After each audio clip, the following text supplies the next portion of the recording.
বসন্ত উৎসব। কবি মন্দ্রাকান্ত সেন। বসন্তকাল আসলে পরে গাছগাছালির মজা, সবাই মিলে উড়িয়ে দিল কিশলয়ের ধ্বজা। সেজে গুজে চলল সবাই উৎসবে যোগ দিতে। শিমুল পলাশ সবার মাথায় টুকটুকে লাল ফিতে।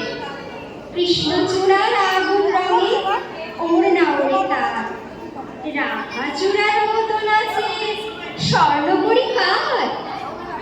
জারুল পারুল ভাই বোনেরা করছে কি হাঙ্গামা।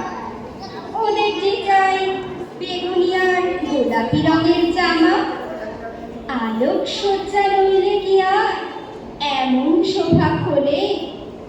অমল তাসের ডালে শোনা ঝাড় লণ্ঠন বলে। মুখ লুকিয়ে শুকিয়েছিল মাদার গাছের ডাল।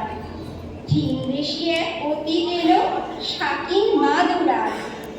নামখানি তার ছায়া তরু রূপের সীমানার।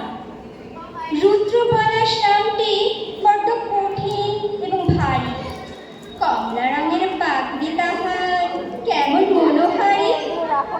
এমনিতর নানান সাজে সেজে সকল গাছ সবাই মিলে করল শুরু মহোৎসবের নাচ। নাচে গানে খুশির গানে উঠল সবাই মেতে। কেউ দেখেনি দূরের মাঠে কি ছিল পেতে। হিংসুটে এক কাল বৈশাখী হঠাৎ এলো তেড়ে। ঝাঁপিয়ে পড়ে গাছগাছালি সজ্জা দিল কেড়ে। ফেললো ছুঁড়ে নতুন জামা, ছাপিয়ে দিল চুল। পথের ধুলায় লুটিয়ে দিল সদ্য ফোটা ফুল। ধ্বংসলীলা সাঙ্গ করে উধাও হলো শেষে।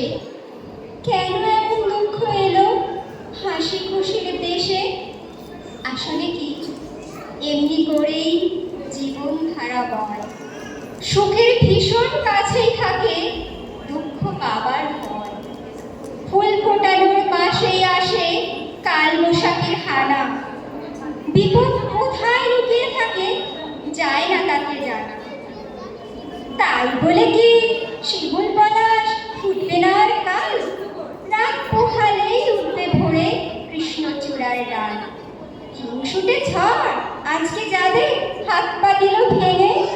কালকে তারাই নতুন রঙে উঠবে আবার রেঙে। না হয় আমায় ঝড়ের হাতে দুঃখ পেতেই হবে। ফুল ফুটিয়ে যাবেই তারা বসন্ত উৎসবে। নমস্কার।